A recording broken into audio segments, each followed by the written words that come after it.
The Mavs lock up PJ Washington with a deal worth $90 million for the long term. Also, Cooper Flagg, what's up with him? Could he potentially be playing with the ball in his hands quite a bit this season? We're going to dive into both, but first, make sure you hit that thumbs up and subscribe here to the Basketball Bulletin, where 80% of viewers aren't subscribed, so you guys are missing out on the content Trevor Lane and I put out on the daily to keep you guys informed with the NBA. Let me know in the comments down below how you feel about PJ Washington as a Dallas Maverick, but the Mavericks extended him for a 4-year, $90 million contract. Agent Kevin Bradbury of Lift Sports Management told ESPN he had 1 season left on his deal for $14 million and is now ineligible to be traded during the 25-26 season. So based on when he signed, he's not going to get traded. And that's something that's actually pretty interesting because the Mavs have they have some players on their team that kind of overlap a good bit. They've got a lot of front court depth and not a ton of backcourt depth, but ultimately, though, I think PJ is not the guy that I would be trying to position off of. He's really versatile. He can fit into multiple things. We'll talk more about that later. But you've probably heard of the Sleeper app at this point, but here's a little secret. It's more than just a platform for season-long fantasy leagues. This year, millions of users are enjoying playing fantasy sports on Sleeper, but it also offers live stats, including real-time updates and visualization on all stats, a great news feed. I use this all the time. You get lightning-fast updates on your favorite players and teams and a real-time chat where you can engage with other users about individual plays and performances during the NFL and NBA season. So you can download the #1 sports app today. Experience it for yourself. Sleeper, a great presenting sponsor here for the Basketball Bulletin. You can see I even made some picks on the Sleeper Picks platform here. I went with Dak Prescott to go over half a passing yard. That's kind of a free square. Love those little promos that they do. And then I've got Saquon Barkley, more than 96.5 rushing yards against the Cowboys. Oof, I don't know about that defense. And Kyron Williams, I believe he will get one into the end zone. So I've got more on him there. If you guys want to check it out, you can get a $100 deposit match up to $100 when you use our code Bulletin. Use the link in the description down below. Or multiple looks. We'll talk a little bit more about that. The extension, which will keep Washington and Dallas through the 29-30 season, means the Mavs have reached agreements with all key members of their roster eligible for new deals this offseason, including Kyrie and Gafford as well. Washington spent his first 4.5 seasons in the NBA with the Hornets after being drafted in 2019. He joined the Mavericks at the NBA trade deadline at the February 24 trade deadline and was a key part of the team's run to the finals that season, starting in all 22 games during the 24 season. And in 24-25, the 27-year-old averaged 15 points, 8 rebounds, and 2 assists with a block and a steal and shooting splits of 45% from the field and 38% on three-pointers. Washington was one of just 8 players to average 1 steal and 1 block last season among individuals to play at least 50 games, according to ESPN. All right. So Washington was huge for them, and I really do like what he provides to the team. I mean, he's a guy that you can put out there at anywhere from 3 to 5, depending on what you're doing, and he can guard all 3 of those positions, 3, 4, 5. He's also a really good short roll connector, so if you have a guy out there that's getting trapped, you can give the ball to PJ. He's not going to make a lot of mistakes. He's going to keep it very simple. You can give him the ball, and maybe he's in a position to shoot the ball. He can do that. He can swing. He's somebody that you can rely on in that position. Also, solid rebounder, has really good positioning, can go out there and he gets in the right spots to get those, and he can get you some timely rebounds, and he also can have big rebounding games that put you over the top ultimately, right? And he's also a really good player positionally. He's great with rim protectors as well out there, so you can put him alongside guys like an Anthony Davis, like a Gafford, like a Lively. Coincidentally, they got 3 of these guys, so that's pretty good. He fits perfectly alongside them. Also, I wanted to bring up his shooting, right?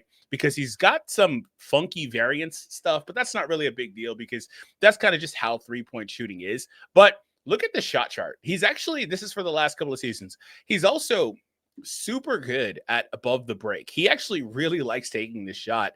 As you see over the last couple of seasons, he's got 145 from that wing, so on and so forth, 200. And then he doesn't really prioritize the corner so much, but he's still good at those, right? So he's the guy that you can put and actions above the break, and he's going to pop there and he's going to knock those down. He's going to take them first and foremost, and that's valuable because most of the times a lot of guys are just trying to camp in the corner. So you can put PJ out there and rely on him to be able to do that for you as well. And that's, again, versatile, right? You can put him alongside these other guys, and it's not clogging the lane because he's a player that can shoot the ball. Again, sometimes up and down, kind of streaky sometimes, but that's just kind of one of the things that naturally happens with threes. I believe when I looked at it earlier, he was taking about 5 threes per game, 4.8 threes per per game on average over the last couple of seasons. So that's also solid volume from a player that primarily plays the 4. And another reason I really like him being retained in Dallas is because he affords flexibility for Cooper. Like, there's some question as to like what they're going to do with Cooper. I think Cooper is really interesting, and we're going to pivot to the Cooper stuff because he's pretty versatile, right? He's really good on the ball. He's got solid playmaking chops. We saw it a lot in the summer league where he was just handling the ball a lot. And I guess at that point we'll just kind of pivot. But he does afford flexibility for Cooper ultimately as being another guy to kind of flank him. So here was this from the Stein line yesterday. I do think at some point the starting lineup will be tested at some point with Cooper, Flagg at the 2 and PJ at the 3. Pretty strongly. I feel pretty strongly about that. So could that be a thing? Sure. For the record, the lineup spacing here, I mean, if Cooper's shooting is true and he could be a good shooter, which he kind of struggled in summer league, but I'm not really too mad at summer league. It's just an adjustment, man. He's playing against better athletes out there, which is also one of the things that he saw immediately when he was trying to handle the ball. Guys getting up under him. He couldn't push guys off his spots and get to his spots. You know, he likes to rise up from the midi, and he's not able to really get those turnaround shots the way he was able to in college as much. But if he's able to be a 3-point shooter in the NBA, reliably, you know, I could maybe see it work. He's obviously versatile in the defensive end. We just talked about both PJ's versatility as well on both sides of the court. We know AD. The spacing is kind of wonky because Lively's in there. I would personally like this a bit more if you slid in one like Clay or something to just give you a little bit more there. But with this lineup, you're going to be really relying on Coop to be your secondary playmaker out there. And maybe you can get AD in some high-low actions, things like that. But ultimately, it's also still just a lot on Kyrie, and that pivots back to what I was talking about earlier, where they don't really have a ton of just backcourt depth.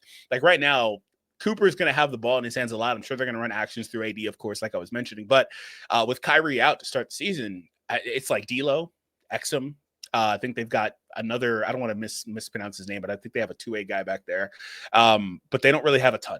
Right. So they don't really have a ton back there. And Clay is also not really the guy that you really want to put the ball in his hands a ton either.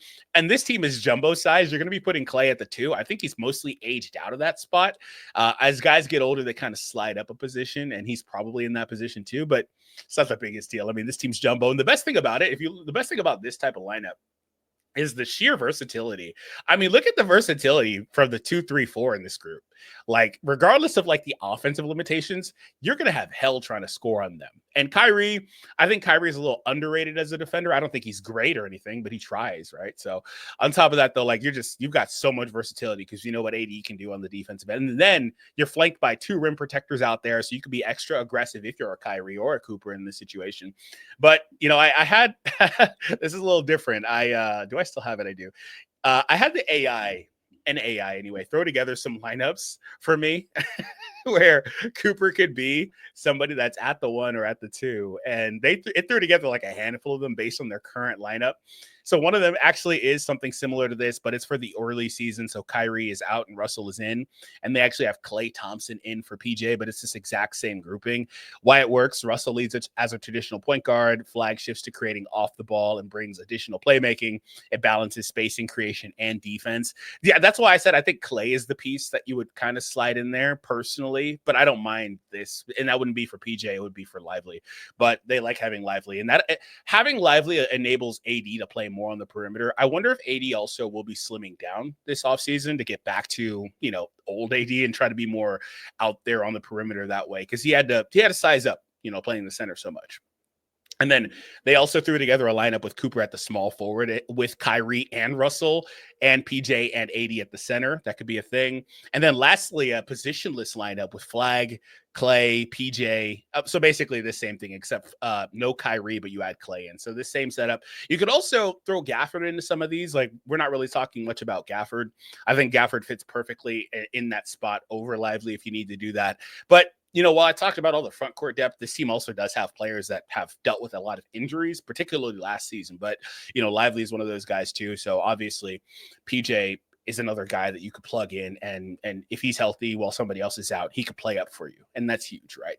But ultimately, though, let me let you guys think about the things that we talked about today. 4 years, $90 million.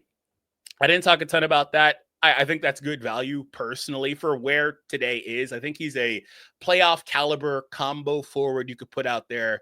He'll give you about 14-7. He was one of, like we mentioned earlier, one of 8 players to give you 1 steal, 1 block. So he does his job. Like, I think that's the going rate for that archetype of player in today's NBA. And again, he's able to space the floor for you as well. So you don't really have a ton of deficiency. In fact, he's just kind of solid across the board. I mean, the worst thing about PJ is probably his own self-creation. Like, he's not really going to go out there and get you too much self-creation, but he could do it in a pinch if needed, like anybody really truly can. But that's probably the worst thing about him. So very solid player. Let me know what you guys think. What do you guys think about Cooper on the perimeter, whether it's the point guard or at the 2 as Mark Stein had him? Let me know what you guys think about all that stuff. I think Cooper is interesting, man, because they're going to really task him with a lot of things. Like I mentioned earlier, J-Kidd said that he wants the ball in his hands. They ran him in summer league like that. They're going to be without their primary ball handler to start the season, even though they brought in a really solid backup who I think is going to fit great in Russell. I think they're going to try to give him every opportunity. I'm really excited to see Cooper run 2-man actions with AD. I think that's going to be so fun, especially if Cooper has like a pull-up shot. Oh, man. All right, I got to go because this is going to be really crazy. I'm going to keep marking out about this, but hopefully you guys enjoyed, and we'll see you in the next one.